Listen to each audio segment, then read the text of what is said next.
आप सभी का हार्दिक स्वागत करती हूँ मैं आप सभी के अपने प्लेटफॉर्म टीचिंग परीक्षा पर। यहाँ पर आप देख पा रहे हैं आपकी सीटेट को फोकस करते हुए सीडीपी क्लास। और आज से ही हमने नई सीरीज शुरू कर दी और ये सीरीज भाई बहुत ही ज्यादा मैं कहूँ बहुत बहुत बहुत ज्यादा इंपॉर्टेंट है। इसके पीछे का कारण क्या है? जो भी आपके प्रीवियस ईयर क्वेश्चंस अब तक हुए हैं, जो भी आपके प्रीवियस ईयर पेपर अब तक हुए हैं, 2012 से लेकर 2024 तक के सारे पेपर के हम लोग बढ़िया तरीके से रिवीजन करेंगे। पेपर 1 पेपर 2 दोनों करेंगे। आज जो हम पेपर करने वाले हैं, इस पेपर करने के बाद आपको ये तो रियलाइजेशन हो ही जाएगा कि जो प्रश्न अब आपसे सीटेट में पूछे जा रहे हैं वही प्रश्न आपसे पहले 2012 में पूछे जा चुके हैं। अभी आप पेपर को देखिएगा, खुद एनालाइज कीजिएगा और फिर आप बोलेंगे कि मैम जो आप ये पेपर की नई सीरीज आपने शुरू करी है ये बहुत ज्यादा फायदेमंद है। देखिए बेटा, बच्चों के बहुत डाउट होते हैं कि मैम आप क्वेश्चंस कराते हैं लेकिन हम लोगों को रिवीजन करने के लिए मौका नहीं मिलता। तो यहाँ पर क्लास के अंदर ही जब हम 10 क्वेश्चन को कर लेंगे, 10 क्वेश्चन हम लोग कंप्लीट कर लेंगे, उनके सॉल्यूशन मैं आपको बता दूंगी। उसके बाद आपके 5 क्वेश्चन का टेस्ट होगा। इसी तरीके से क्लास में आपका 3 बार टेस्ट होगा। 10 क्वेश्चन के बाद 5 क्वेश्चन का आपका टेस्ट लूंगी जिसमें मैं चेक करूंगी कितने बच्चों का सही है। फिर सेम उसके बाद 10 क्वेश्चन करोगे, फिर 5 क्वेश्चन टेस्ट, फिर 10 क्वेश्चन करोगे, फिर 5 क्वेश्चन। तो इस तरीके से ही हम यहाँ पर चलेंगे। आपकी क्लास के अंदर ही रिवीजन हो जाएगी और क्लास के अंदर ही आप अपने आप को इवेल्युएट कर पाएंगे। तो परीक्षार्थी जल्दी से आ जाइए। सीडीपी का जो आज हम पेपर करने वाले हैं वो करने वाले, देखो क्लियरली लिख दिया मैंने, नवंबर 2012 का पेपर मैं आपको आज सॉल्व कराऊंगी जो कि आपके लिए बहुत ज्यादा इंपॉर्टेंट रहेगा। टॉपिक भी हम लोग कर रहे हैं, पेपर भी हम लोग कर रहे हैं। बिल्कुल कहते हैं ना, आग लगा दी आग लगा दी, तो यहाँ पर वही बात हो जाएगी। आपके पेपर में आप क्या करके आओगे? आग लगा के आओगे, यानी कि बहुत ही बढ़िया पेपर करके आओगे। याद रखिए सीटेट का शेड्यूल है ये। सुबह 8:30 पवन सर, 9:30 कुलदीप सर, फिर 11 बजे मैं, 12 बजे ईशा मैम, 3 बजे मोना मैम एंड 4 बजे दानिश सर आएंगे, जो कि आपको सीटेट की तैयारी यहाँ पर कराएंगे। इसी के साथ साथ जिन भी बच्चे जो नए बच्चे जुड़ रहे हैं, जिन बच्चों ने अभी तक भी सक्सेस किट नहीं ली है, वो सभी बच्चों लोग सक्सेस किट का फॉर्म फिलअप कर दें। सक्सेस किट का जो फॉर्म है वो आपको डिस्क्रिप्शन में मिल जाएगा। ओके जी, बहुत ही बढ़िया। तो टेस्ट का लिंक जो है ना, जो क्लास के बाद आपका पूरा टेस्ट होता है, वो टेस्ट आपका बेटा ऐप पर होता है। तो अगर आप हमारी ऐप डाउनलोड करोगे तभी आपको हमारा टेस्ट मिलेगा।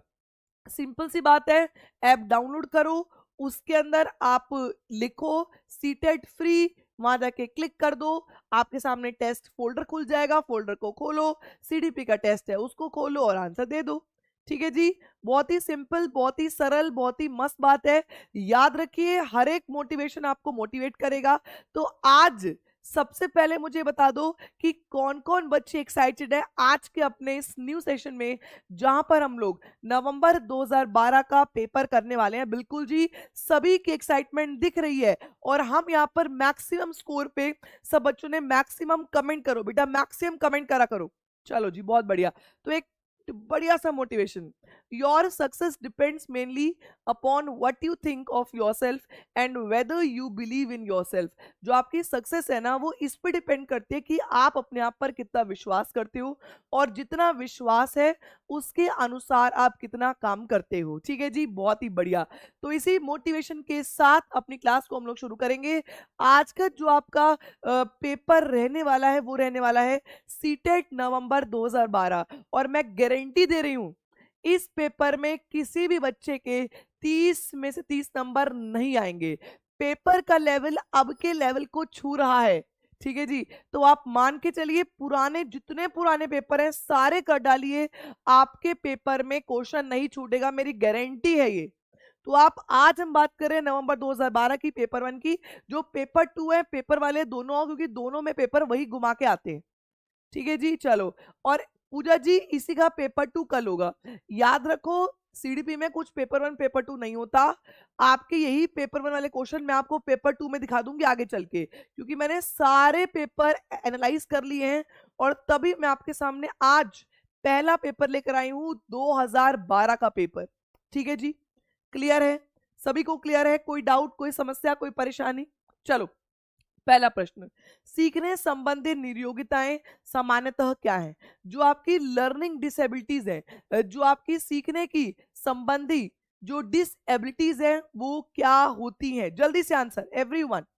उन बच्चों में पाई जाती है विशेषता जिनके पैतृक अभिभावक इस प्रकार की समस्याओं से ग्रसित होते हैं। औसत से श्रेष्ठ बुद्धि लब्धि वाले बच्चों में पाई जाती हैं।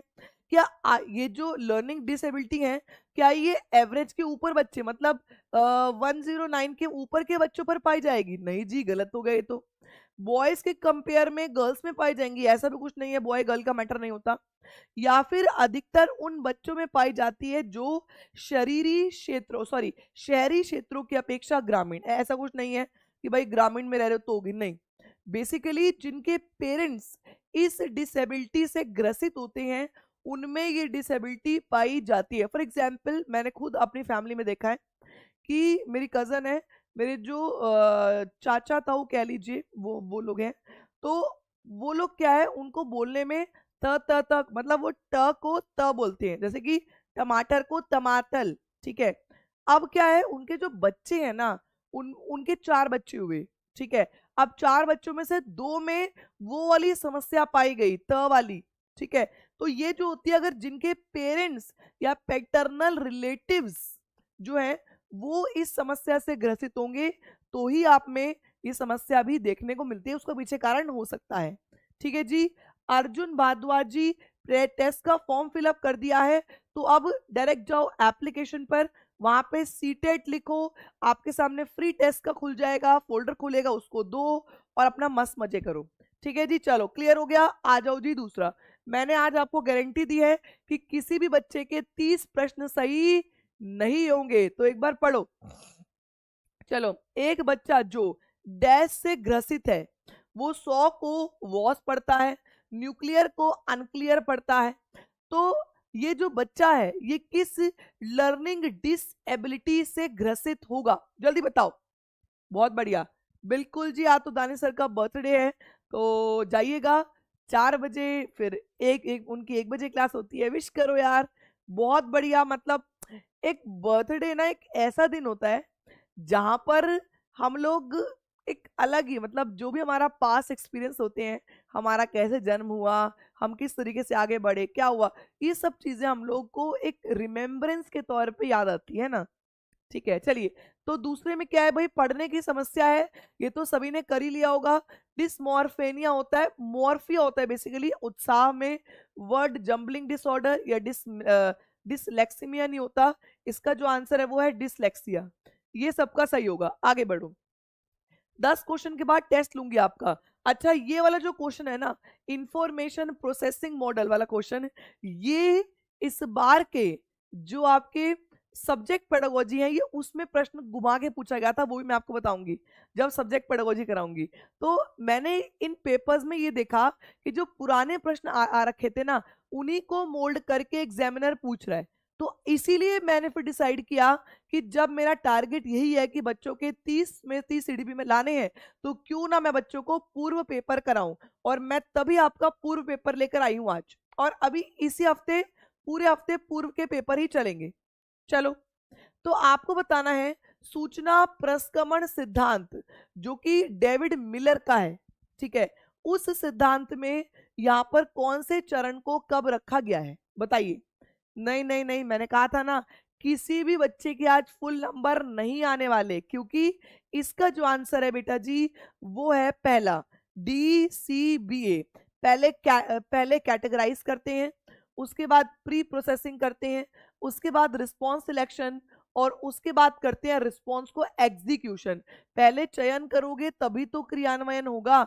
ये तो आपको पता ही था कि बी और ए होगा, तो सी और ए ये भी नहीं होगा।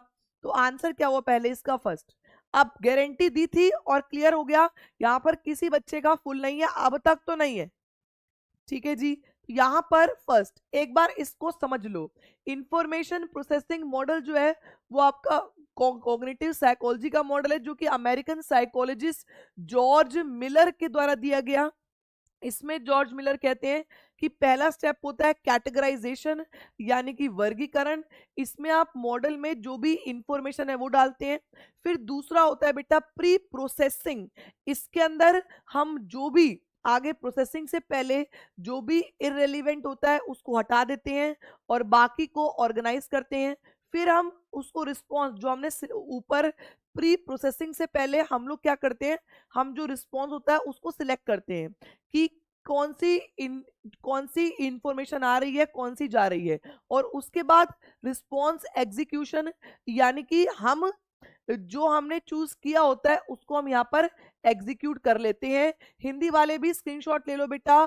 डेविड जॉर्ज मिलर के द्वारा दिया गया है। वर्गीकरण, पूर्व प्रसंस्करण, प्रतिक्रिया चयन और प्रतिक्रिया निष्पादन पेपर में आएगा, लिख लो, पढ़ लो, सीख लो, एक भी कंसेप्ट मत छोड़ो। स्क्रीनशॉट ले लो, मैं साइड हो रही हूँ। इंग्लिश वाले ले लेंगे, फिर हिंदी वाले ले लेंगे। चलिए आगे बढ़ेंगे। प्रश्न नंबर 4, चौथा प्रश्न आपकी स्क्रीन पर प्रिंस कुमार जी। चौथा, प्रतिभाशाली विद्यार्थी की क्या विशेषता है?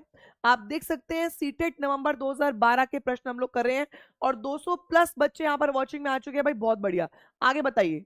गिफ्टेड बच्चों की आज अगर आपने 300 प्लस कर दी, बिकॉज ये सारी पेपर्स की पीडीएफ आपके लिए बहुत जरूरी है, तो आज अगर आपने 300 प्लस वॉचिंग पे कर दिया तो आपको इसकी पीडीएफ मैं आपके घर पर पहुंचाऊंगी, यानी कि सीडीपी बाय टीपी जो हमारा टेलीग्राम चैनल है, मैं उस पर इसकी पीडीएफ को डलवा दूंगी, गारंटीड है।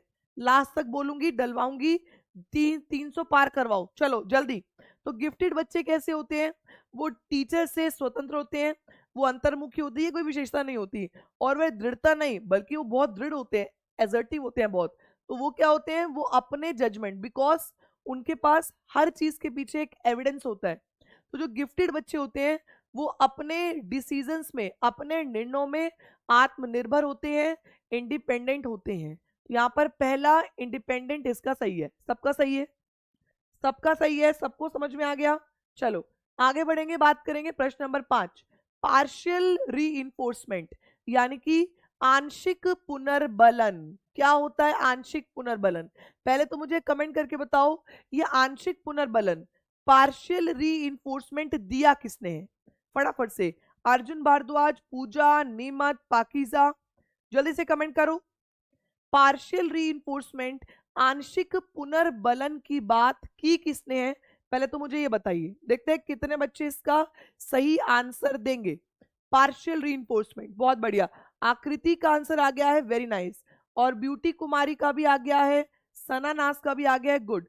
तो ये पार्शियल री की बात की है स्किनर ने।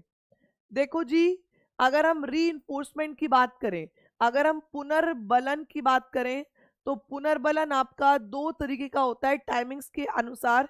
एक होता है आपका कॉन्टिन्यूस, जो कि लगातार चलता है, रोज बच्चे को पुनर्बलन दे रहे हैं, और एक होता है डिसकॉन्टिन्यूस, जिसको आप पार्शियल कहते हैं, यानी कि कभी कभार आपने बच्चे को पुनर्बलन दिया। तो आप मुझे बताइए पार्शियल रीइंफोर्समेंट यानी कि आंशिक पुनर्बलन के लिए कौन सा सही है? देखो बेटा, अगर मैं आज आई और मैंने कह दिया सिद्धार्थ वेरी गुड, फिर कल आई सिद्धार्थ वेरी गुड, फिर आई सिद्धार्थ वेरी गुड, सिद्धार्थ कहेगा मैडम की तो रोज वेरी गुड बोलने की आदत पड़ गई है, उसको मेरे वेरी वेरी गुड की कोई वैल्यू नहीं रहेगी। इसको हम बोलते हैं कॉन्टिन्यूस। पार्शियल बोलते हैं कभी कभार दिया, चाहे वो इंटरवल के बेस पे, चाहे वो रेशियो के बेस पर कभी कभार दिया।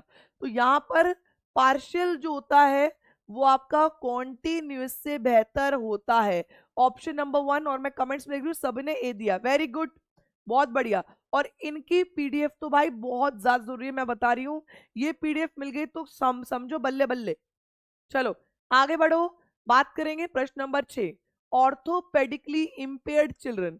ऑर्थोपेडिक जिसकी हड्डियां, हड्डियां मसल्स वर्क नहीं कर रही, वो होते हैं ऑर्थोपेडिक। तो शारीरिक रूप से जो अक्षम बच्चे होते हैं, शारीरिक रूप से जो अक्षम बच्चे होते हैं, उनकी क्या विशेषता है, उनमें कौन सी लर्निंग डिसेबिलिटी देखने को मिलेगी? मेरी बात को ध्यान सुनना भाई, बी वालों बिल्कुल गलत कर रहे हो। डिस्थीमिया जो होता है ना, ये मूड डिसऑर्डर होता है, और मूड जो होता है वो दिमाग से बनता है भाई, दिमाग से और दिल से बनते हैं मूड्स।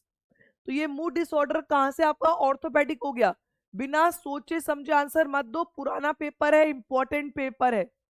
अच्छा, डिसकैलकुलिया में भी मेंटल प्रॉब्लम है, क्योंकि दिमाग काम नहीं करता होता, इसीलिए वो मैथ्स की प्रॉब्लम को सॉल्व नहीं कर पाता। डिसलेक्सिया में पढ़ने की बात होती है, पढ़ते किससे हो भाई? दिमाग से पढ़ते हो, हाथ से तो नहीं पढ़ते होगे, दिमाग से पढ़ते हो। लेकिन डिसग्राफिया में बेटा जी आप हाथ से लिखते हो, अगर आपकी कोई मसल वर्क नहीं कर रही तो क्या आप उसका इस्तेमाल कर पाओगे? नहीं। तो यहाँ पर option number first dysgraphia is the right option. ठीक है जी, समझ में आ गया? आसान है, फिर से बोल रही हूं, पेपर अच्छा है, ध्यान से समझना पड़ेगा। आगे बढ़ो, बात करेंगे प्रश्न नंबर 7। एडोलेसेंस में एक्सपीरियंस व्हाट? जो किशोर बच्चा है वो किसमें अनुभव कर सकते हैं? जो किशोर बच्चा है, किशोर कौन से होते हैं? 12 से 18 साल। अब आप मुझे क्वेश्चन का आंसर दीजिए, फादर ऑफ एडोलेसेंस किसे कहा जाता है? जल्दी से कमेंट करें, किशोरावस्था के जनक किसे कहा जाता है? वेरी गुड, बहुत बढ़िया। हाँ जी राज यादव जी, अंजू को छोड़ो, यहाँ देखो सारी खबरें खबरें आज ही निकालोगे क्या? बताइए। जो फादर ऑफ एडोलसेंस है, यानी कि किशोरावस्था के जनक किसे कहा जाता है? वेरी गुड यार, बहुत बढ़िया। आंसर आना शुरू हो गया है। स्टेनले हॉल, वेरी गुड, बहुत बढ़िया। क्लार्क हल, नो आकृति। एडोलसेंस के जनक वंदिता ने सही बताया। लक्ष्मी जी बहुत बढ़िया। तो ये कौन है? ये है बेटा स्टेनले हॉल। अब एडोलेसेंस बालक वो होता है जो कि प्यूबर्टी उसकी हो जाती है, प्यूबर्टी से होकर आगे निकलता है।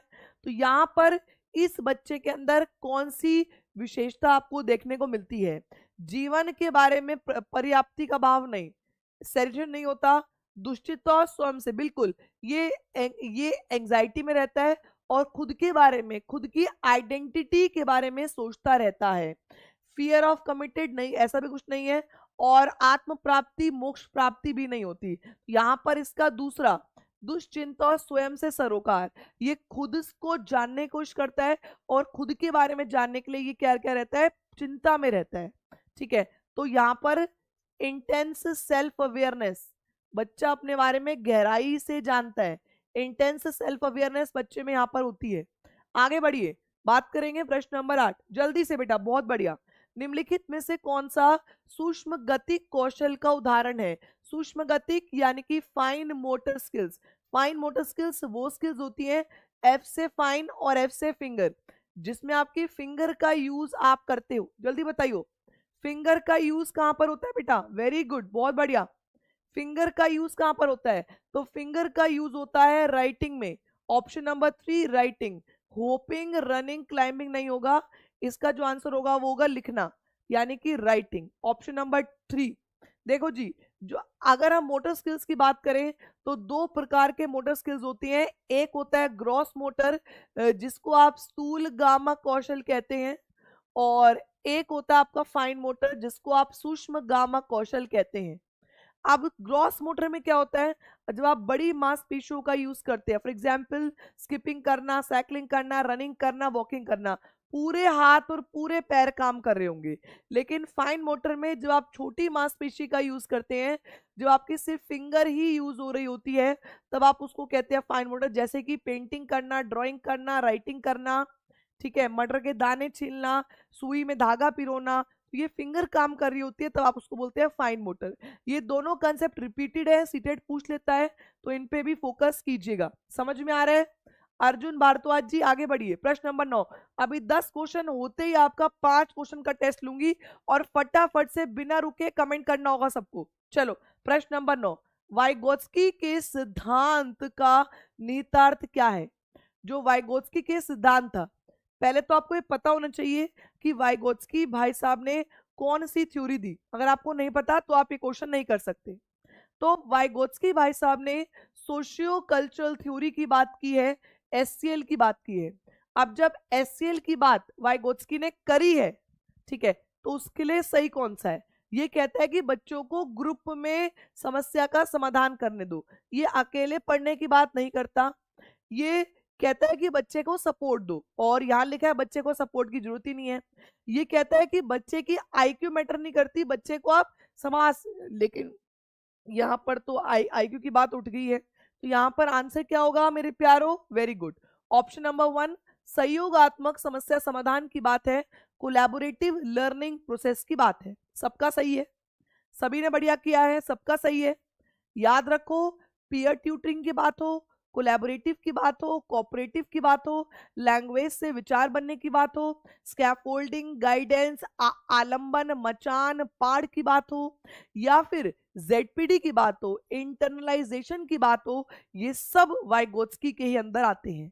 ठीक है जी, चलो जी, अब आ गया है लास्ट क्वेश्चन, 10वां क्वेश्चन, टेस्ट से पहले क्वेश्चन। चलो जी, 10वां प्रश्न आपकी स्क्रीन पर। चलिए जी, मैं सीटेट जी, वंदिता जी, पूजा जी, रोशनी जी, आयशा, हकीम जी, चलिए, भाषा में अर्थ की सबसे छोटी इकाई कौन सी है? मेरे क्वेश्चन को ध्यान से पढ़ के देना आंसर। यहां पर लिखा है smallest unit of meaning. Meaning जिसका हो, छोटी यूनिट हो लेकिन जिसका मीनिंग हो, जिसका अर्थ हो, बताओ अर्थ की बात कहां पर होती है? फटाफट कमेंट करें। अर्थ की बात, मीनिंग की बात कहां पर होती है? देखो जी, मेरी बात को सुनना, जो लोग ये बार बार सी दे रहे हैं ना, वो लोग बिल्कुल गलत हैं। उन लोगों को समझ ही नहीं आ रहा कि क्वेश्चन क्या पूछ रहे हैं। मैंने फिर बोला था कि 30 नंबर नहीं आने। मेरी मेरी बात को सुनो। एक टर्म आता है फोनीम, यानी कि स्वनिम, और एक टर्म आता है मॉर्फीम, यानी कि रूपिम। ये आपसे लैंग्वेज पेडागोजी में पूछा जा सकता है। देखो, दोनों ही छोटी इकाई हैं, दोनों ही स्मॉलेस्ट यूनिट है, दोनों ही छोटी इकाई हैं, लेकिन अगर पूछा होता जिसका अर्थ नहीं होता, जैसे कि अ, आ, ब, क, ख, ड़, इनका कोई अर्थ नहीं है। फोनिम का मतलब होता है जब हम एक लेटर को पढ़ते हैं और उसके साउंड को समझते हैं। फोनिम का मतलब होता है study of sounds, phonological awareness. Phoneme, ये जो फोन है ना, इसका मतलब ही साउंड होता है। तो यहाँ पर साउंड की बात आ रही है बेटा। साउंड की बात में कभी भी मीनिंग नहीं होता। अब जो ये आ है, इस आ का कोई मीनिंग है? जब तक ये शब्द आम नहीं बन जाएगा तब तक उसका मीनिंग नहीं निकलेगा। अब फोनीम की आपको बात समझ आ गई। मॉर्फीम की देखो, जैसे कि आ म, मैंने आम बना दिया। अब इस आम का मतलब आपको पता है पीले कलर का फल है जो कि गर्मियों में आता है, जो कि बारिश के होने के बाद खाना चाहिए, वरना क्या हो जाएंगी? एक्नेस, पिंपल्स, गुमड़ी जिसे आप कहते हैं, वो हो जाएंगे। यही मानोगे? आम क्या होता है? फलों का राजा होता है, मानोगे? तो ये क्या है? इसका मीनिंग है ना। हमने इसकी कितनी सारी बातें बता दी, मीनिंग है। अगर क्वेश्चन में लिखा होगा मीनिंगफुल यूनिट, तो आप मॉर्फीम लगाएंगे। और अगर मीनिंगफुल की बात नहीं होगी, सिर्फ लिखा होगा स्मॉलेस्ट यूनिट ऑफ लैंग्वेज, तो आप फोनीम लगा दीजिएगा। सिंटैक्स का मतलब होता है बेटा वाक्य को बनाना। वाक्य को बनाने के लिए आप क्या करते हैं? इंग्लिश में सब्जेक्ट वर्ब वर्ब ऑब्जेक्ट, और हिंदी में सब्जेक्ट ऑब्जेक्ट वर्ब। और प्रेगमेटिस्ट का मतलब होता है आप अलग अलग व्यक्तियों के साथ अलग अलग तरीके से बात करते हैं। मम्मी से अलग टोन में, पापा से अलग टोन में, दीदी से अलग टोन में, चाचा से अलग टोन में, सबसे अलग अलग टोन में बातें होती हैं। ठीक है। अर्जुन भारद्वाज जी ने बहुत प्यारा क्वेश्चन पूछा है कि मैम टेस्ट कितने बजे से शुरू होगा? तो जो आपका टेस्ट है वो आपको 3 बजे से शुरू हो जाएगा, और वो टेस्ट 3 बजे से एक्टिव रहेगा ऐप पर, जो कि रात को 11 बजे तक एक्टिव रहेगा। 3 से 11, 3 से 11 बजे तक टेस्ट आपका एक्टिव रहेगा ऐप पे। ठीक है जी, तो इस बात का भी ध्यान रखिएगा। मैं आगे बढ़ रही हूँ। अब आपके सामने आएंगे 5 क्वेश्चन रिवीजन के। तो क्या आप लोग अपने आप की नॉलेज को चेक करने के तैयार हो? बिकॉज क्वेश्चन नए हैं, क्वेश्चन अच्छे हैं, तो हर क्वेश्चन को आप चेक करेंगे। अब आपके सामने जो हमने 10 क्वेश्चन करे हैं, उसमें 5 क्वेश्चन का टेस्ट होगा। चलिए फटाफट से स्पीड में करेंगे। पहला प्रश्न जल्दी से बताइए, सो वॉज न्यूक्लियर अनक्लियर? इसको मैंने क्या कहा था? स्पीड में आंसर, एवरीवन जल्दी। First, second, third, fourth, everyone, बहुत बढ़िया, स्पीड में आंसर, वेरी नाइस। अर्जुन जी बताएंगे आपको, पहले ये करियो, शाबाश, जल्दी बिना रुके। तो इसको हमने क्या बोला था? डिसलेक्सिया, जब पढ़ने की अक्षमता है। आगे बढ़ो। दूसरा, इंफॉर्मेशन प्रोसेसिंग मॉडल को हमने किस कैटेगरी में रखा था? इंफॉर्मेशन प्रोसेसिंग मॉडल, सूचना प्रसंस्करण सिद्धांत, जो कि मिलर के द्वारा दिया गया है। उसका आंसर क्या है? यहाँ पर ये था ऊपर से नीचे, यहाँ पर डीसीबीए, डीसीबीए, वेरी गुड, बहुत बढ़िया। आगे बढ़ो। तीसरा, रिवाइज करते रहो। गिफ्टेड बच्चे यानी कि प्रतिभाशाली बालक जो है उनके लिए कौन सा ऑप्शन सही था कि वो खुद से डिसीजन ले पाते हैं। कहां पर लिखा है? फटाफट बिना रुके बेटा आंसर। Very nice. तो आंसर क्या हुआ? ऑप्शन नंबर 1, अपने निर्णयों में आत्मनिर्भर रहते हैं, independent in their own judgement. अपने निर्णयों में आत्मनिर्भर। गुड। आगे बढ़ो। प्रश्न नंबर 4, पार्शियल री इन्फोर्समेंट, आंशिक पुनर्बलन की बात किसने की? स्किनर ने की। इसमें हम कभी कभार पुनर्बलन देते हैं जो कि लगातार पुनर्बलन से अलग होता है, अच्छा होता है। यहाँ पर is more effective than continuous. Easy, जल्दी लगाओ। आगे 4 लिखो और आंसर दो बेटा। Very nice, good. अब लास्ट क्वेश्चन, फिर बताना स्कोर कितना हुआ। ऑर्थोपेडिकली इंपेयर्ड, जिसकी मसल्स बोन्स वर्क नहीं कर रहे, वो होते हैं ऑर्थोपेडिकली इंपेयर्ड। तो ऑर्थोपेडिकली इंपेयर्ड को किस में रखोगे? एवरीवन, बहुत बढ़िया। इसका भी आंसर ए है, दैट इज डिस्ग्राफिया। चलो जी, बहुत बढ़िया। अब 5 मार्क्स आपके बन गए हैं। Very nice. बताओ जी स्कोर कितना रहा। रिवीजन यहीं पर करवा के जाऊंगी। इसके बाद 3 बजे टेस्ट अपलोड किया जाएगा ऐप पर। वो टेस्ट देखिए, आपको ये तो रियलाइज हो जाएगा कि कितना आपको मेरी क्लास में समझ में आया। बहुत ही बढ़िया, वेरी गुड वेरी गुड। सबके 5 आए हैं भाई, वेरी गुड वेरी गुड। चलो अब अगले 10 क्वेश्चंस की बात करेंगे। आ जाओ जी। 11th क्वेश्चन, 16 वर्षीय बच्चा बुद्धि लब्धि परीक्षण में 75 अंक प्राप्त करता है, उसकी मानसिक आयु कितनी होगी? आज तो भाई तुम लोग पीडीएफ लेके ही रहोगे। यहाँ पर 270 बच्चे वॉचिंग, 30 बच्चे और पीडीएफ ले जाओ। गारंटी क्लास के बाद तुरंत दूंगी, गारंटीड बोल रही हूँ। तो यहाँ पर आईक्यू का फॉर्मूला लगाओ जी।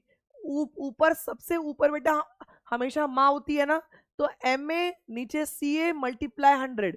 अब ये एम ए क्या है? मेंटल एज, यानी कि बच्चे की मानसिक आयु। सी ए क्या है? ये है सी ए कितना दिया हुआ है? 16 मल्टीप्लाई करो 100 से। एम ए को यहाँ रहने दो, इसको ले जाओ ऊपर। 75 मल्टी 16, यहाँ पर आ गया नीचे 100। करो जी एम ए, ये आ गया 2 8 जा 2 50 जा 2 4 जा 2 25 जा 25 3 जा। आंसर आ गया बेटा 12। आंसर आ गया कितना? 12। तो option number 12th, sorry 12th कह रहे हो, ऑप्शन नंबर 4th 12th, मानसिक आयु कितनी आ गई? 12। ये आपके पेपर का प्रश्न है, आप लोग पेपर उठा के कहीं गूगल पे सर्च कर लेना, पेपर क्वेश्चन है। ठीक है जी, क्लियर है। अब आईक्यू का फॉर्मूला आप सभी को मालूम होना चाहिए। अगर आईक्यू का फॉर्मूला आपको पता है तो आप इसके कितने भी प्रश्न आए आप लोग इजीली कवर कर सकते हैं। कितने भी प्रश्न वो दे दे, आप आराम से इजीली इसको कवर कर सकते हैं। IQ is equal to mental age C A, multiply करो, पुटिंग करो, आंसर निकालो। इजी। आगे बढ़ो, बात करेंगे प्रश्न नंबर 12। अच्छा प्रश्न है, ध्यान से देखना। बुद्धि लब्धांक सामान्यतः डैश रूप से शैक्षणिक निष्पादन से संबंधित होते हैं। जो आईक्यू स्कोर होते हैं वो एकेडमिक परफॉर्मेंस से किस तरीके से, मतलब जो आपका आईक्यू आता है और जो आपने क्लास में करा होता है, जो आपने टेस्ट दिया होता है, उससे आपका आईक्यू संबंधित होता है। हाँ या ना कमेंट करके बताओ। तो जो आईक्यू, फॉर एग्जांपल मैंने टेस्ट दिया और मेरे टेस्ट में आ गए 10 में से 9, तो ये माना जाएगा कि मेरा जो आईक्यू है वो काफी अच्छा है कि मैं टेस्ट में बढ़िया स्कोर कर पाई। बिल्कुल माना जाता है ये तो ये क्या होते हैं? ये हाईली यानी कि ये उच्च रूप से ये क्या होते हैं? कोरिलेटेड होते हैं, हाईली रिलेटेड होते हैं। ठीक है जी, ये फैक्चुअल प्रश्न है, याद रखिएगा। जो आपका आईक्यू स्कोर होता है, जो आपने क्लास में परफॉर्म किया होता है, उससे हाईली यानी कि उच्च रूप से शैक्षणिक निष्पादन से संबंधित होता है। आगे बढ़ो, प्रश्न नंबर 13, जल्दी बेटा। Very good. निम्नलिखित में से कौन सा सीखने के लिए अधिकतम रूप से अभिप्रेत करता है? बताओ जी, इन चारों में से सीखने के लिए अधिकतम रूप से कौन अभिप्रेरित करेगा? और मैं आपको बताऊंगी, मास्टरी ओरिएंटेड लर्नर्स और परफॉर्मेंस ओरिएंटेड लर्नर से क्वेश्चन आते हैं ना पेपर में। मैंने बताया था आपको ये कि हमेशा आते हैं ऐसे क्वेश्चन। इस बार मतलब 2012 में भी उस प्रश्न से क्वेश्चन आया हुआ है, मैं दिखाऊंगी अभी आपको, और यू विल शॉक कि किस तरीके से सीटेट ने अपने क्वेश्चंस को तो मॉडिफाई किया लेकिन कंसेप्ट वही रखा। ठीक है, चलो। तो सबसे बढ़िया मोटिवेशन कौन सा होता है? जो आपके खुद का इंट्रिंसिक होता है, जो आपका खुद का इंट्रिंसिक होता है, आंतरिक होता है, वो सबसे बढ़िया आपका मोटिवेशन होता है। तो बाहा नहीं होगा, असफलता से बचना नहीं होगा, कठिन सरल चयन नहीं होगा। जो आपको खुद को संतुष्टि देगा, लक्ष्य को प्राप्त करने की जो संतुष्टि देगा, वो एक्चुअली आपका खुद का मोटिवेशन, इंटरनल मोटिवेशन, आंतरिक मोटिवेशन होगा। ठीक है जी, तो यहाँ पे चौथा। आगे बढ़ो, वेरी नाइस, बहुत ही बढ़िया, बहुत जबरदस्त। चलो, ये भी प्रश्न आपका इस बार जो ये 2024 का पेपर हुआ उसी में पूछा गया था। अब आप देख लो किस तरीके से सीटेट ने दिमाग लगाया है। देखो, बहुबुद्धि सिद्धांत निम्नलिखित निहितार्थ देता है किसके सिवाय? बताओ जी। इन चारों में से बहुबुद्धि सिद्धांत जो कि हॉवर्ड गार्डनर के द्वारा दिया गया है, बहुबुद्धि सिद्धांत के लिए कौन सा सही होगा? बताओ जी, चार ऑप्शन। बहुबुद्धि सिद्धांत के लिए कौन सा सही होगा? यहां पर आपके लिए आ गए हैं चार ऑप्शन। विषयों को विभिन्न तरीकों से प्रस्तुत किया जा सकता है, विविध तरीकों से सीखने का आकलन किया जा सकता है, संवेगात्मक बुद्धि यानी कि ईक्यू, इमोशनल इंटेलिजेंस, बुद्धि लब्धि संबंधित नहीं है, या बुद्धि प्रक्रमण संक्रियाओं का एक विशेष समुच्चय है जिसका उपयोग एक व्यक्ति द्वारा समस्या समाधान के लिए किया जाता है। बताओ क्या है आंसर? अच्छा, मैं बता दूं कौन कौन सही है अब तक के। यहां पर वंदिता, मेहर, रोशनी, आकृति, तरन्नुम, जो लोग सी दे रहे हैं, सी बड़ा वाला सी दे रहे हैं, वो लोग सही है। सी फॉर कैट। तुमने क्या सोचा? मतलब तुम्हारी तो सोच ही खराब लगता है मुझे। तो यहाँ पर तीसरा, emotional intelligence is not related, because ये इमोशनल इंटेलिजेंस की बात नहीं करता, ये आईक्यू की बात भी नहीं करता। ठीक है, तो यहाँ पे गलत वाला पूछा था, तो गलत वाला ये। बाकी ये कहता है जैसा विषय होता है वैसी बुद्धि का यूज करो, ये कहता है अलग अलग तरीके से बच्चों का आकलन करो, ये कहता है समस्या समाधान के लिए आपको अलग अलग बुद्धि की आवश्यकता पड़ती है। तो यहाँ पे तीसरा, emotional intelligence is not related to IQ, ये सही है। तीसरा इज अ राइट ऑप्शन। समझ में आ गया? क्लियर है? सी वाले सही है भाई, सी वाले, सी लगाने वाले सही हैं। चलो जी, अब बढ़ो 15। बहुत बढ़िया प्रश्न है ये भी, लेकिन आसान प्रश्न आप लोग कर पाओगे। मैं आपको इसको हिंदी में समझा देती हूँ। जुड़वा बच्चे थे, एक साथ पैदा हुए हैं, लेकिन एक बच्चे को गरीब फैमिली में ले गए और दूसरे बच्चे को रिच फैमिली में ले गए। अब उसके बाद बता रहे हैं कि उनके आईक्यू पर उनकी फैमिली का क्या असर पड़ेगा। बताओ, उनके आईक्यू पर उनकी फैमिली का क्या असर पड़ेगा? क्या जो निर्धन परिवार वाले लड़के की अपेक्षा में जो धनी परिवार वाला बच्चा है उसकी आईक्यू बढ़िया होगी, वो ज्यादा उससे अंक पाएगा, दोनों समान अंक प्राप्त करेंगे, या धनी सामाजिक आर्थिक परिवार वाले लड़के की अपेक्षा में निर्धन परिवार वाला, मतलब क्या अमीर जो है वो अच्छे नंबर लाएगा? क्या दोनों अच्छे नंबर लाएंगे, या फिर जो गरीब है वो लाएगा अच्छे नंबर? या फिर सामाजिक आर्थिक स्तर बुद्धि लब्धांक को प्रभावित नहीं करता? जो आपका सामाजिक आर्थिक स्तर है, जैसी आपको बुद्धि भगवान ने दे दी वो उसको प्रभावित नहीं करा। हाँ, थोड़ा बहुत, अगर थोड़ा बहुत बुद्धि बुद्धि लब्धांक में परिवर्तन हो सकता है, लेकिन जो आपका सामाजिक आर्थिक पृष्ठभूमि है वो आपकी बुद्धि लब्धांक को बिल्कुल भी बदल नहीं सकता। वो थोड़ा बहुत परिवर्तन कर लेगा। और आपने मेहनत करी, आपको रिसोर्स मिले, तो आप अपनी आईक्यू को 1% बढ़ा सकते हो, लेकिन पूरी तरीके से डिपेंड रहना उस पर, ये भी सही नहीं है। ठीक है जी, तो यहाँ पे D is the right option. बेटा 280 बच्चे वॉचिंग, बहुत बढ़िया। आगे बढ़ो, यहाँ पर देखो सफलता ऑफर। क्या है ये ऑफर? ये ऑफर है आप सभी के लिए। अब ऑफर क्या है? आप सभी को हमारे जितने भी कोर्स है भाई, जितने भी कोर्स है सब पे दिया जा रहा है 65% का ऑफ। आपने कूपन कोड यूज करना है सफलता 65, और आज रात 12 बजे तक ही ये सीमित है। तो आप आज रात 12 बजे तक इसको कनेक्ट कर सकते हैं। बीपीएससी ट्री 3.0 में 29,700 प्लस के सिलेक्शन टीचिंग परीक्षा ने दिए हैं। तो आप लोग आज ही कनेक्ट करो ये ऑफर, क्योंकि दानिश सर का बर्थडे है तो इसीलिए ये ऑफर लगा दिया गया आपके लिए। तो आप आज ही कनेक्ट कर लो। ये सभी कोर्स, चाहे वो सीटेट हो, चाहे वो आपका यूपी टेट हो, यूपी सुपर हो, जेटेट हो, सभी कोर्स पर आपको दिया जा रहा है 65% का ऑफ। तो आज ही एनरोल कर लें और बढ़िया बढ़िया फायदा उठाइए। ठीक है, चलो आगे बढ़ेंगे, बात करेंगे प्रश्न नंबर 16। सीखने के लिए आकलन निम्नलिखित का ध्यान रखता है किसके सिवाय? बताइए, सीखने का आकलन किसका ध्यान नहीं रखता?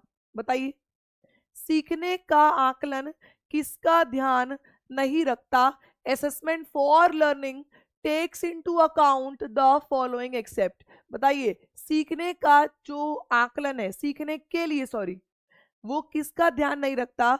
देखिए, बच्चों की अधिगम शैली, बच्चों की क्षमताओं, बच्चों की आवश्यकताओं, लेकिन सिर्फ बच्चों की त्रुटियों पर ही ध्यान देना ये कभी सही नहीं। बेटा, त्रुटियों को सही करना होता है। मिस्टेक्स पर ध्यान दोगे तो मिस्टेक पर ही ध्यान देते रह जाओगे, ठीक नहीं कर पाओगे। अगर लिखा होता बच्चे को डायग्नोस करो तो ठीक होता, लेकिन ये जो मिस्टेक शब्द है ना, यही गलत है। मिस्टेक का मतलब है बच्चों की गलतियों को छांटना। तो यहाँ पर आप बच्चों की गलती को नहीं छांटते, बच्चों ने जो गलती करी है उसको ठीक करवाते हो ना।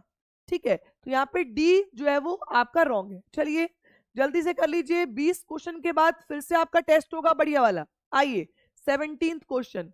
एक सशक्त विद्यालय अपने शिक्षकों में निम्नलिखित योग्यताओं में से किसे सर्वाधिक बढ़ावा देगा? An empowering school will promote which of the following qualities the most in its teacher? बताइए, एक बहुत ही जबरदस्त स्कूल जो कि अपनी बेहतरी के बारे में सोचता है, वो टीचर के अंदर कौन सी क्वालिटी को डेवलप करेगा? वो टीचर बढ़िया जो अपने मेथड्स में, जो अपने पढ़ाने में, जो अपनी स्ट्रैटेजीज में एक्सपेरिमेंट करती रहे, प्रयोग करने की प्रवृत्ति हो, जिसका दिमाग तेज हो, या फिर जो डिसिप्लिन रहती हो, जो कॉम्पिटिटिव एटीट्यूड नहीं, जो प्रयोग करना। क्योंकि टीचर अगर प्रायोगिक है, टीचर अगर एक्सपेरिमेंटल है, तो बच्चे को सिखाने के लिए कुछ भी करेगा। ठीक है, जैसे कि मैं कभी यहाँ पर पीवाईक्यू लेकर आ रही हूँ, कभी यहाँ पर टॉपिक लेकर आती हूँ, कभी यहाँ पर मॉक टेस्ट, कभी यहाँ पर महा टेस्ट, कभी आपका टेस्ट। तो क्योंकि हमें आपके अकॉर्डिंग चलना होगा, जो आपकी जिस टाइम पर नीड होती है उस टाइम पर उस नीड को पूरा करना होगा, तभी आपके नंबर आएंगे बेटा। तो यहाँ पर 4th इसका बिल्कुल सही है। समझ में आ गया? आगे बढ़ जाएंगे, प्रश्न नंबर 18, 18th क्वेश्चन, 18वां प्रश्न आपकी स्क्रीन पर। चलिए जी, मोनिका जी आ गई है कोई? मोनिका जी, मोनिका ओ माय, बस आगे जाऊं मैं। चलो 18 पढ़ो। मोनिका जो गणित की शिक्षिका है, राधिका से एक प्रश्न पूछती है। राधिका तो होगी। राधिका से एक प्रश्न पूछती है कि राधिका से कोई उत्तर ना मिलने पर वह तुरंत ही मोहन से दूसरा प्रश्न पूछ लेती है। बताओ जी, राधिका को मौका तो दो, थोड़ा हिंट तो दो, थोड़ा क्लू तो दो। नहीं, तुरंत से मोहन पे चले गई। अरे मोहन तुम्हें इतना प्यारा है क्या? तो आपको बताना है, जब उसे महसूस होता है कि मोहन उत्तर बताने में संघर्ष कर रहा है, तो वह अपने प्रश्न के शब्दों को बदल देती है। मोहन के लिए उसने अपने शब्दों को बदल दिया, लेकिन राधिका के लिए नहीं बदला। तो ये तो भाई टीचर बाइज्ड निकली। क्या निकली? ये टीचर बाइज्ड निकली। तो आप बताइए कहां पर रहेगा सही आंसर? बताइए मेरे प्यारो जल्दी से। Very good. और भाई 300 आते ही पीडीएफ ले जाओ, बहुत बढ़िया क्वेश्चन है। यहाँ पर ऑप्शन 4 करेक्ट है भाई। वो मोहन के लिए फेवर कर रही है, नर्वस ये सब नहीं है। वो बेसिकली ये है कि मोहन का पक्ष लेकर वो क्या कर रही है, मोहन को फेवर कर रही है और जेंडर स्टीरियोटाइपिंग को फॉलो कर रही है। Very nice, very good. आगे बढ़ो जी, प्रश्न नंबर 19। विद्यालय में लिंग भेदभाव से बचने का सर्वोत्तम तरीका क्या हो सकता है? जो टीचर क्लासरूम में भेदभाव करती है, उससे बचने के लिए वो क्या कर सकती है? बताइए। और अगर क्लास इतनी पसंद आ रही है बेटा, तो लाइक शेयर क्यों नहीं करते मेरे प्यारो? फटाफट से लाइक करें, शेयर करें। Very nice. चलो बताइए, संगीत प्रतियोगिता के लिए लड़कियों की अपेक्षा अधिक लड़कों का चयन करना, ये तो गलत हो गया। ये तो लड़का लड़की में भेद ही कर दिया उसने। शिक्षकों द्वारा उनके लिंग पक्षपातपूर्ण व्यवहारों का अधिसंज्ञान नहीं। तो उनका अधिसंज्ञान करने से क्या होगा? यहाँ पे तो जेंडर को हटाना है। तो यहाँ पर हम क्या करेंगे? पुरुष और महिला शिक्षक, यानी कि अगर हमें 100 टीचर की नीड है तो 50 टीचर फीमेल होंगे और 50 टीचर मेल होंगे, तो ये सही है। विद्यालय में लिंग भेदभाव को दूर करने के लिए नियम, तो नियम से कुछ नहीं होता भाई, नियम से कोई नहीं मानता, ठीक है। तो यहाँ पर सी जो है वो बिल्कुल सही है कि recruitment of equal number of male and female teachers. Okay, simple है। चलो अब है 20, उसके बाद टेस्ट देना। चलो, विद्यालय में नियमित उपस्थिति के लिए वंचित बच्चों को प्रोत्साहित करने का निम्नलिखित में से कौन सा तरीका सर्वाधिक उपयुक्त होगा? अगर आप अपनी क्लास में सबसे अच्छा कौन सा तरीका है जिससे कि आप जो डिसएडवांटेज बच्चे हैं, जो बच्चे पिछड़े वर्ग से आते हैं, जो डिसएडवांटेज बच्चे हैं, उनको पढ़ाने के लिए आप इन चारों में से क्या कर सकते हैं? बेटा उनका घर जो है वो बहुत दूर होता है, तो आप क्या करिए, देखो पैसे देना ये तो बिल्कुल गलत है। एक्सट्रिंसिक मोटिवेशन है कि रोज 5 रुपए दो, गलत है भाई। बच्चे को बोलो कि तुम चिल्ड्रन टू अटेंड स्कूल में be made a legally punishable, punish देना गलत है, जो स्कूल नहीं आएगा उसको पनिशमेंट मिलेगी। और एक चाइल्ड कलेक्टर एम्प्लॉयड करो जो कि होम से बच्चे को घर, ये भी बकवास है भाई, रोज वो कलेक्टर घर से स्कूल लेके, ये भी बकवास ऑप्शन है। इसका आंसर है बेटा सेकंड, कि स्कूल के आसपास, स्कूल के अंदर ही क्या करिए, बच्चों के लिए रहने का इंतजाम कर दो। आवासीय विद्यालय खोलना, जहां बच्चा रह रहा है उसके आसपास का विद्यालय खोलो, सबसे बढ़िया है आवासीय विद्यालय खोलना, यानी कि ओपनिंग रेजिडेंशियल स्कूल्स, जहां पर बच्चे रह भी जाएं, हॉस्टल वगैरह की फैसिलिटी दे दो। चलो जी, अब बारी आ चुकी है सबसे बढ़िया से जो हम चीज करते हैं वो क्या है, टेस्ट योर नॉलेज।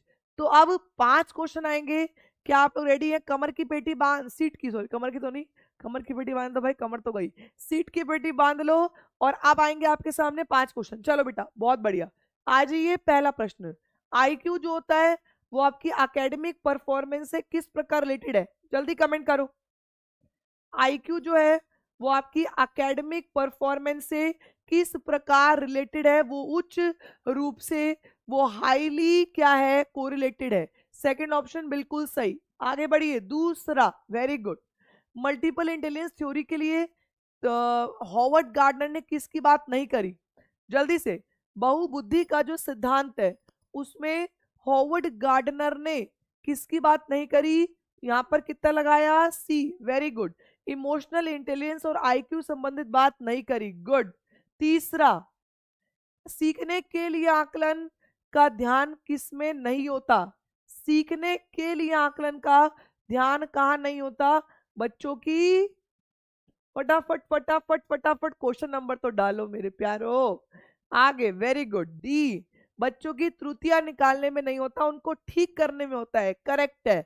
चौथा, मोनिका, अरे हाय मोनिका, राधिका पे ध्यान नहीं दिया, सिर्फ मोहन पे ध्यान दिया, मोहन को हिंट दिए, क्लू दिए, लेकिन राधिका को नहीं दिया। यहाँ पर क्या हुआ? यहाँ पर जेंडर स्टीरियोटाइप हो गया जी। क्या हो गया जी? अगर मैं यहाँ पर सिर्फ प्रिंस का नाम ले लेती रहूं, मैं गायत्री का नाम ना लूं, मैं खादीजा का नाम ना लूं, तो क्या हो जाएगा? ये तो भाई जेंडर स्टीरियोटाइपिंग हो जाएगी। लास्ट क्वेश्चन, प्रश्न नंबर 5, डिसएडवांटेज बच्चों को शामिल करना है, तो इसके लिए क्या करोगे? 5 रुपए दोगे रोज, विद्यालय दंड दोगे, या फिर कलेक्टर को भेजोगे, या फिर उनको ही स्कूल में रहने के लिए बुला लोगे बच्चों को? यहाँ पे बी, ओपनिंग रेजिडेंशियल स्कूल। भाई वेरी गुड, मैं देख रही हूँ। स्कोर बताओ जल्दी, फिर आगे चलेंगे, आखिरी 10 क्वेश्चन करेंगे। बताइए स्कोर, बहुत ही बढ़िया। 290 बच्चे वॉचिंग, वेरी नाइस। आज 300 का ही टारगेट कंप्लीट कर देंगे बेटा, वेरी नाइस। तो स्कोर कितना हुआ? 5, सबका 5, किसी का 4 तो नहीं है, मुझे बता दो भाई, झूठ नहीं बोलना, छुपाने का नहीं। चलो 5, गुड। तो मैक्सिमम बच्चों का 5, गुड। आगे बढ़ो, अगले 10 क्वेश्चन। समावेश, सफल समावेशन को निम्नलिखित की आवश्यकता होती है किसके सिवाय? बताइए, समावेशन में क्या नहीं होता? ये इस बार भी पूछा गया, अगली बार भी पूछा गया, उससे पहले भी पूछा गया। सक्सेसफुल इंक्लूजन में क्या शामिल नहीं होता? बच्चे को अलग थलग नहीं करना होता, तो अलग थलग की बात ये रही। कभी भी सिगरेट मत करो, हमेशा बोलती हूँ सिगरेट मत पियो, तो सिगरेट मत पियो, तो सिगरेट मत करो। सिग्रीगेशन लिखा हो, लेबलिंग लिखा हो, कैटेगराइजेशन लिखा हो, ये कभी भी सही नहीं होते, ये ऑलवेज रॉन्ग होते हैं जी। तो यहाँ पर capital building, sensitise, involvement, parents, लेकिन पृथक नहीं करना, पृथक इज रॉन्ग ऑप्शन। आगे बढ़ो, प्रश्न नंबर 22। सह शैक्षिक क्षेत्रों में निष्पादन के आधार पर, शैक्षिक क्षेत्रों में निष्पादन के स्तर को बढ़ाने का औचित्य स्थान किस आधार पर किया जा सकता है? The up scaling of performance, मतलब बच्चों के परफॉर्मेंस को बढ़ाना, बच्चे को सिखाना, मतलब आप ये कब करेंगे? जब बच्चा पहले से बेहतर सीख रहा होगा। बच्चे का परफॉर्मेंस, अब मैं देख रही हूँ यहाँ पर कि मैं 5-5 नंबर सबके आ रहे टेस्ट में, तो बच्चों के परफॉर्मेंस बढ़ रहे हैं, शैक्षिक में बढ़ रहे हैं और सह शैक्षिक में, दोनों में बढ़ रहे हैं। अब परफॉर्मेंस बढ़ने का क्या कारण है? क्यों बच्चों के परफॉर्मेंस बढ़ रहे हैं? क्योंकि पूरे विश्व में बच्चों के परफॉर्मेंस बढ़ रहे हैं। कि आप बच्चों से बहुत ज्यादा लेबर वाले काम करा रहे हो, मेहनत वाले काम करा रहे हो? क्या आप बच्चे को डिस्क्रिमिनेशन यहाँ पर चल रहा है, या फिर आपने बच्चों की इंडिविजुअल डिफरेंस पर ध्यान दे दिया है? बच्चों की अगर व्यक्तिगत विभिन्नता पर ध्यान दे दोगे ना, तो हर बच्चे को पढ़ा सकते हो। तो it caters to individual differences, यह व्यक्तिक विभिन्नताओं को संतुष्ट करता है। Option number 3। आगे बढ़िए, प्रश्न नंबर 23। शाबाश बेटा, 23वां प्रश्न। विद्यार्थियों के पोर्टफोलियो के लिए सामग्री का चयन करते समय डैश का डैश जरूर होना चाहिए। जब आप बच्चों के लिए कोई भी मटेरियल सिलेक्ट कर रहे होते हैं, तो आपको उसके अंदर किस चीज का ध्यान देना चाहिए? अब फॉर एग्जाम्पल मैं आपके लिए पीपीटी बना रही हूँ, तो पीपीटी बनाते हुए मैं किस चीज का ध्यान दूंगी कि भाई मैं जो हूँ वो बच्चों की नीड्स को शामिल करो, हमें पेरेंट्स को शामिल करना है और अदर टीचर को और बच्चों को बहिष्कार करना नहीं, हमें हर बच्चों की नीड्स को शामिल करते हुए पढ़ाना है। तो inclusion students is a right option, तीसरा इज अ राइट ऑप्शन। समझ में आ गया?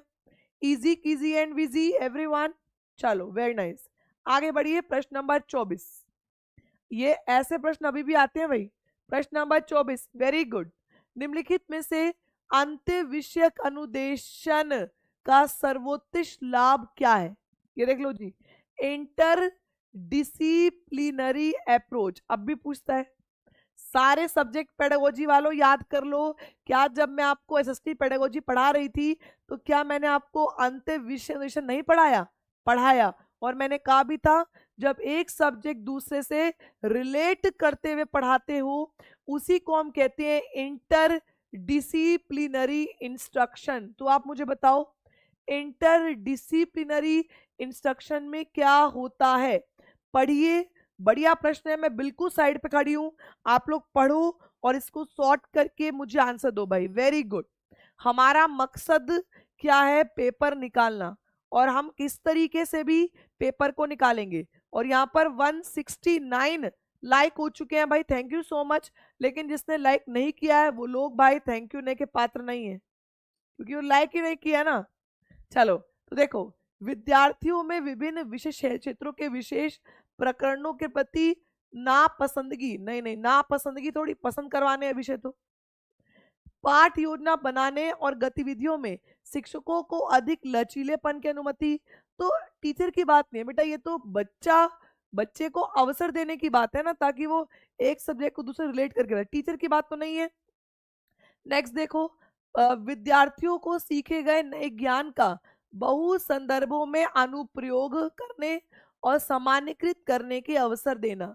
जो बच्चों ने ज्ञान सीखा है, जो बच्चों ने नॉलेज सीखी है, उसको वो दूसरे सब्जेक्ट में उपयोग करे। वेरी गुड, यही तो बात है। और प्रकरणों की विविधता जिन्हें परंपरागत पाठ्यचर्या में, ये तो परंपरागत है पुरानी पाठ्यचर्या में, तो ये भी गलत है। ट्रेडिशनल करिकुलम की बात नहीं है, नए करिकुलम की बात है। तो यहाँ पे तीसरा देख लो भाई, क्वेश्चन कितना बड़ा था, इस बार भी आ सकता है ना, लेकिन आसान है। आपको जब टर्म समझ में आ जाती है ना, तो आप अपने आप करने लग जाते हो। चलो जी, आगे बढ़ो, प्रश्न नंबर 25, वेरी गुड। शिक्षक डैश के अलावा निम्नलिखित सभी को करते हुए समस्या समाधान को विद्यार्थी के लिए मजेदार बना सकता है। आपको बताना है टीचर को क्या नहीं करना समस्या के समाधान के लिए, बच्चों के लिए। बताइए, नहीं वाला ऑप्शन है बेटा, वही के सिवाय वाला है ना, ये रहा अलावा, ये रहा एक्सेप्ट। तो पहले ना ऐसे क्वेश्चन बहुत आते थे, एक्सेप्ट एक्सेप्ट लिखा होता था, तो इसमें वो बच्चे को कंफ्यूज कर दिया करता था एग्जामिनर। लेकिन अब तो बच्चा भाई बहुत तेज हो चुका है, तो बच्चे को खेलने का पूरा टाइम दो, बिल्कुल भाई खेल खेल के सीखो, क्या बात है। बच्चे को एंडलेस अपॉर्चुनिटी दो भाई, करो, गुड, ये भी सही है। लेकिन अगर आप बच्चों से परफेक्शन की उम्मीद करें कि भाई मेरे बच्चों के अगर मैंने 30 क्वेश्चन दिए तो बच्चों के 30 के 30 सही होंगे, तो ये तो भाई बहुत गलत है, बच्चा फिर घबरा जाएगा, पढ़ेगा ही नहीं। तो परफेक्शन की उम्मीद करना देखो गलत है। और ओपन एंडेड मटेरियल, ये बिल्कुल सही है। ओपन एंडेड से ही बच्चों में डाइवर्जेंट थिंकिंग आती है, क्रिएटिविटी बढ़ती है, तो ये सारे से। लेकिन परफेक्शन की उम्मीद करना, परिपूर्णता की उम्मीद करना, ये गलत है। हो गया, सबका सही है, सबको समझ में आ रहा है, आसान लग रहा है। चलो जी आगे बढ़ो, प्रश्न नंबर 26, नवंबर 2012 बेटा पेपर 1। अब पेपर 2 वाले खिसक जाते हैं क्योंकि पेपर 1, अरे बाबा इनको समझ ही नहीं आता। मैं बता चुकी हूँ, पेपर 1 हो पेपर 2 हो, वही क्वेश्चन घुमा के पेपर 2 में, वही क्वेश्चन घुमा के पेपर 1 में, कोई डिफरेंस नहीं है दोनों पेपरों में। चलो जी प्रश्न नंबर 26, वे शिक्षार्थी जो समृद्ध ज्ञान और शैक्षणिक दक्षता की हार्दिक इच्छा प्रदर्शित करते हैं, जो मैं आपको बता रही थी कि मास्टरी ओरिएंटेड वाला 2024 में पूछा गया और 2012, आप खुद देख सकते हैं, सबूत है आपके पास, क्वेश्चन का आपके पास पेपर है कि कौन से साल में पूछा गया है। ये वही प्रश्न है, जो बच्चे अपनी क्षमता पर काम करते हैं, जो बच्चे अपनी नॉलेज बढ़ाने की बात करते हैं, उसको किस में रखोगे बताओ। अपनी क्षमता पर काम करने वाले, अपनी नॉलेज को बढ़ाने वाले, किस में आएगा? देखते हैं कितने बच्चे सही सही करता है। हाँ जी, वेरी गुड भाई, वेरी गुड वेरी गुड, सबका सही है। यहाँ पर option number first, mastery orientation. Mastery orientation अपनी नॉलेज को बढ़ाने पर काम करते हैं, अपनी क्षमता अपनी एबिलिटी को बढ़ाने पर काम करते हैं। परफॉर्मेंस ओरिएंटेशन वो होते हैं जो दूसरे को दिखाने के लिए काम करते हैं, दूसरे को दिखाने के लिए, यानी कि किसी रिवॉर्ड को पाने के लिए काम करते हैं। ठीक है जी। परफॉर्मेंस अवॉइडेंस में क्या होता है, ये दूसरों के चक्कर में उस काम को छोड़ देते हैं, इनको लगता है दूसरे मेरी बेइज्जती मारेंगे अगर मैंने ये काम नहीं किया, तो इसीलिए वो उस काम को छोड़ते हैं दूसरों के चक्कर में। और वर्क अवॉइडेंस यानी कि ये कार्य करना ही छोड़ देते हैं बिकॉज ये नेगेटिव हो चुके होते हैं। तो यहाँ पर पहला, नैपुण्यता अभिविन्यास, मास्टरी ओरिएंटेड लर्नर्स, देख लो जी, बोल रही हूँ ना पेपर की पीडीएफ तो चाहिए भाई। तुम 291 तक चले गए हो, सिर्फ 10-12 ऐड और करो, 300 लाइव करो, ये पीडीएफ तुम्हें बहुत यूज करेगी, बात मानोगे तो बढ़िया रहोगे। आप डिपेंड करते हैं आप पे कि आप कितना शेयर करते हो। अपने घर में मोबाइल फोन खोलो ना यार, पीडीएफ चाहिए तो दिक्कत क्या है, कुछ पाने के लिए कुछ खोना भी तो पड़ता है। चलो आओ आगे, प्रश्न नंबर 27, 3 क्वेश्चन ही है, उसके बाद उम्मीद मत करना मुझसे, आगे बढ़ो। 27, प्राथमिक कक्षा में सकारात्मक वातावरण निर्मित करने के लिए एक शिक्षक को क्या करना चाहिए? अगर आप प्राइमरी के बच्चों को पढ़ा रहे हो और आप ये चाहते हैं कि बच्चों के लिए पॉजिटिव एनवायरनमेंट बनाया जाए, पहले पहले वो क्लियर लिखता था पॉजिटिव, अब वो लिखता है कंड्यूसिव एनवायरनमेंट बनाया जाए, यानी कि बच्चों के अनुकूल वातावरण बनाए। तो आप क्या करोगे बताओ? सुबह प्रत्येक बच्चे का अभिवादन करना चाहिए, विभेद नहीं करना चाहिए और प्रत्येक बच्चे के लिए समान लक्ष्य सुनिश्चित करने चाहिए। समूह गतिविधियों के दौरान समाज नीति के आधार पर उन्हें अपने समूह बनाने की अनुमति दे देनी चाहिए, या सकारात्मक अंत वाली कहानियां सुनानी चाहिए। तो भाई साहब, सकारात्मक अंत वाली कहानियां सुनाना अच्छी बात है, option number 4 narrate story with positive endings. आप बच्चे को ऐसी स्टोरी सुनाओ जिसका एंड जो हो वो क्या हो, सकारात्मक हो, यानी कि पॉजिटिव हो। बिल्कुल सही है भाई, अपना समूह बनाने को दो, अपना लक्ष्य बनाने को दो, और ये बात नहीं गलत है। ऑप्शन नंबर 4 इसका सही है, narrate story with positive ending. आगे बढ़िए, प्रश्न नंबर 28, नर्सरी कक्षा में शुरुआत करने के लिए कौन सी विषय वस्तु सबसे अच्छी है, बताइए। भाई छोटी क्लास में बच्चे को पढ़ाना शुरू करते हो तो आप किस टॉपिक से बच्चे को पढ़ाना शुरू करेंगे। इम्तियाज आलम ने बिल्कुल सही कहा कि सबका गलत हो गया। मैंने कहा ही था आज का पेपर सबका सही नहीं होगा, 30 प्रश्न सही नहीं होंगे। मैं जो बोल देती हूँ भाई वो है ना, मुझे पता है मेरे बच्चे कितने लेवल पर चल रहे हैं। ठीक है, तो भाई बच्चा, छोटा बच्चा जो होता है वो सबसे ज्यादा अपने प्राथमिक समाज में रहता है। सबसे पहला समाज उसके लिए क्या होता है, उसकी फैमिली होती है, उसका परिवार होता है। तो यहाँ पर सबसे पहला समाज क्या होगा, मेरा परिवार, मेरी फैमिली। इजी हो गया, चलो जी बहुत बढ़िया।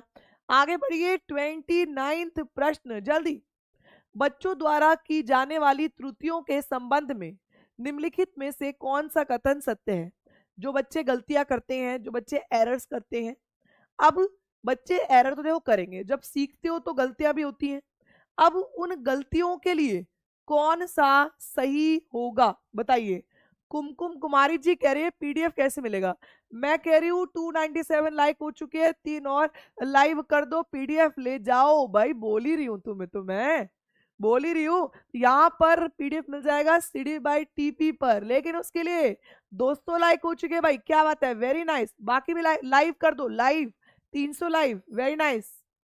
तो बताओ, स्वयं बच्चों द्वारा त्रुटियों को सुधारा जा सकता है, इसलिए शिक्षक को उन्हें तुरंत ही नहीं सुधारना चाहिए। नहीं, यदि एक शिक्षक कक्षा में सभी बच्चों की त्रुटियों को सुधारने योग्य नहीं है तो यह संकेत शिक्षक व्यवस्था असफल है। एक शिक्षक को प्रत्येक त्रुटि पर ध्यान नहीं देना चाहिए ताकि नताक्षा, प्रत्येक त्रुटि सुधारने के लिए अधिक समय लगेगा। यहाँ पर पहला जो है ना वो सही है कि तुरंत से त्रुटियों को मत सुधारो, आप बच्चे को मौके दो। जब आप बच्चे को मौके दोगे तो त्रुटियां भी सुधरेंगी और बच्चा भी पहले से बेहतर काम करेगा। तो यहाँ पर पहला बिल्कुल सही है। देखो बच्चे को भाई सही करने का मौका मत, टीचर फेल हो गई है ये भी सही बात, ये तो यहाँ पर पहला बिल्कुल सही है। अगर यहाँ पर मेरी प्यारी महज सीटैट जी गलती कर रही है तो मैं उस गलती को तुरंत नहीं सुधारूंगी, मैं उस गलती को उसको पढ़ने का, सीखने का मौका दूंगी।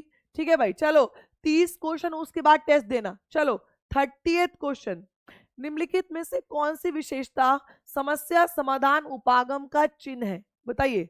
इन चारों में से समस्या को समाधान करने की कौन सी विशेषता है। चलिए 4 ऑप्शन आपके पास आ चुके, चलिए। समस्या कथन में संकेत अंतर्निहित रूप से दिया होता है, समस्या मौलिक होती है, सही उत्तर प्राप्त करने का सामान्यतः एक उपागम होता है, समस्या केवल एक ही सिद्धांत प्रक्रमण पर आधारित होती है। जल्दी से कमेंट करेंगे यहां पर इसका पहला कि जब भी आप बच्चे को समस्या दो तो उसका समाधान करने के लिए आप बच्चे को संकेत दो, क्ल्यू दो, आसान शब्दों में बताओ, पहला स्टेप बता दो, तो इससे क्या होगा, बच्चा समस्या का समाधान कर सकेगा। और जो हमारा टेस्ट है ना बेटा, वो टेस्ट हमारा ऐप पर होता है, तो आप टीचिंग परीक्षा की ऐप डाउनलोड कर लो और वहां जाकर आपको टेस्ट देना होगा।